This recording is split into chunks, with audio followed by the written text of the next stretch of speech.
再过几个月，新柔地铁就要正式通车。这条连接新加坡乌兰北与马来西亚柔佛五级查卡的跨国新线路，可能改变的不只是两地的交通出行，更是一场跨境消费格局的深度重塑。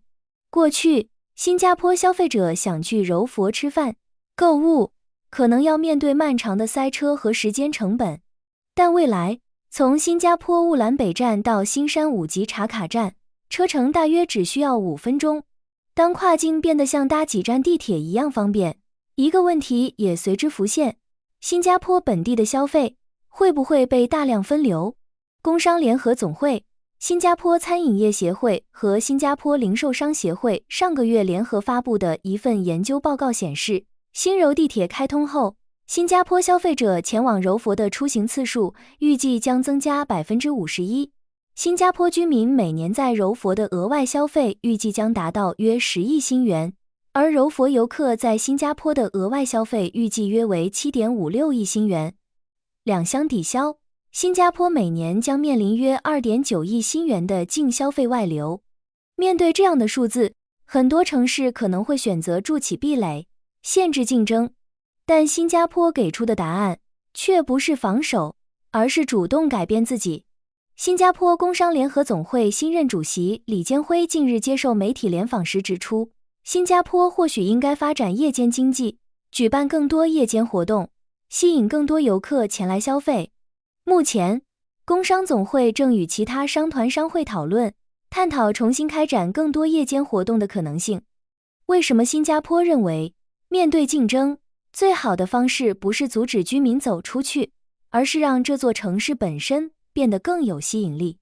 从现实来看，新柔地铁通车确实打破了地理上的商业边界。过去，新加坡与柔佛之间存在着非常明显的消费梯度。柔佛拥有更低的土地和人工成本，能提供极其亲民的餐饮价格和宽敞的商场空间，而新加坡的传统优势则在于极其高效的服务体系、高浓度的国际品牌、顶级的安全环境以及无比便利的设施。随着地铁把两地的交通成本降到最低，这种价格与体验的对比会变得更加直接。但放眼全球，消费外流其实并不是新加坡独有的挑战。不管是线上电商对传统实体零售的冲击，还是低成本周边城市对大都市消费者的吸引，任何一座优秀城市在面对流动性变革时，最关键的做法从来都不是阻止人口和资金的流出，而是给消费者创造一个不得不留下来的新理由。因此，新加坡真正思考的绝不是如何用政策去束缚居民的消费选择，而是如何通过自我升级，让新加坡本身变得更加富有吸引力。这就是新加坡把目光投向夜间经济的核心原因。所谓的夜间经济，绝对不是简单的让街边小贩和商场延长2小时营业时间，而是从下午6点到次日凌晨6点，系统性的打造涵盖多元餐饮、高端娱乐、文化演出、夜间观光和节庆活动的全新消费生态。它的本质是给忙碌了一天的人们创造一个晚上也极度值得来到城市中心的商业理由。李坚辉在访谈中以中国长城为例，游客不仅可以夜游长城，还能观赏古装表演和音乐会等活动。在他看来，新加坡也需要一些新颖、有创意的点子来重新激发经济活力。事实上，全球各大城市早就开启了对夜晚消费场景的激烈争夺。传统旅游是看景点，但未来的旅游是体验城市。一座城市在夜晚能提供什么，正在成为吸引游客的关键指标。那么新加坡有哪些潜力？白天，滨海湾是金融中心，到了晚上，它可以成为灯光活动、音乐演出和国际节庆的空间。圣淘沙可以从白天的娱乐目的地升级为夜间度假和家庭体验的场所。乌节路过去是购物天堂，但未来它不仅可以卖商品，还可以承载夜间活动、文化体验和社交空间。新加坡夜间野生动物园早已是世界知名的夜间景点，时光之翼夜间表演也是圣淘沙的标志性体验。但这些还不够，新加坡需要的不只是1-2个夜间景点，而是一整套夜间经济的生态系统。归根结底，新加坡需要打造24小时城市，因为消费竞争的底层逻辑已经从单纯比拼价格转向了深度比拼体验。如果只论物价和性价比，新加坡在区域内确实不占优势，但新加坡的核心硬实力在于无可比拟的国际化视野、世界一流的治安水平、精细化的高品质服务以及高度安全的城市环境。如果去和别人拼谁更便宜，这显然是拿短板去迎战。但如果是拼谁能提供独一无二的顶级体验，新加坡拥有巨大的商业想象空间。更重要的是，夜间经济背后的产业链是巨大的，它带动餐饮业获得更多消费时间，零售业增加顾客停留时间，旅游业提高游客消费金额，娱乐产业创造新的商业模式。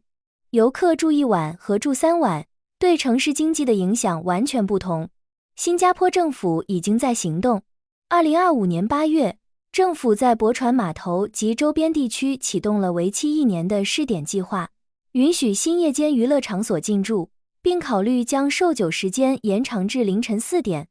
2026年，政府进一步放宽了沙球玉路与美之路店屋区的酒店及背包客旅馆限制，并探讨升级新加坡和滨海湾的夜间照明准则，以激活夜间经济。从购物城市到体验城市，新加坡正在完成一次重要的转型。乌节路的未来不再是游客买完奢侈品就走，而是吃饭、看演出、参加活动、体验城市生活，一个完整的消费闭环。很多国家面对竞争，第一反应是保护市场，但新加坡长期以来的选择是提升自身竞争力。樟宜机场不断升级，滨海湾持续建设，MICE 经济蓬勃发展，圣淘沙不断更新，逻辑始终如一，不断创造新的增长空间。新柔地铁带来的便利是双向的，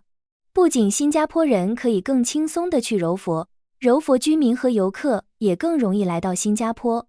研究报告显示，新柔地铁开通后，柔佛居民每年到新加坡的出行次数预计将增加330万次。超过1/3的柔佛受访者表示，地铁开通后他们打算来新加坡参加活动，而这个比例之前只有 24%。 如果新加坡能够打造更丰富的夜间体验，跨境流动就可能变成双向的。新加坡人白天去柔佛消费，柔佛人晚上来新加坡体验。新加坡的市中心预计将捕获 78% 的入境消费收益。新柔地铁带来的不只是一次交通升级，也是一场城市竞争的新考验。面对可能出现的消费变化，新加坡选择的不是关闭大门，而是重新设计自己的未来。从白天经济到夜间经济，从购物中心到体验城市，对于一个面积有限的小国来说，最大的竞争力也许不是拥有更多资源，而是不断创造新的价值。在后新柔地铁时代，新加坡真正想呈现在世人面前的，也许正是一座永不落幕、永远充满活力的24小时不夜城。如果新加坡真的大力发展夜间经济，你最期待看到什么样的夜间活动？是深夜的艺术展览、凌晨的户外音乐会，还是24小时营业的乌节路？欢迎在评论区分享你的想法。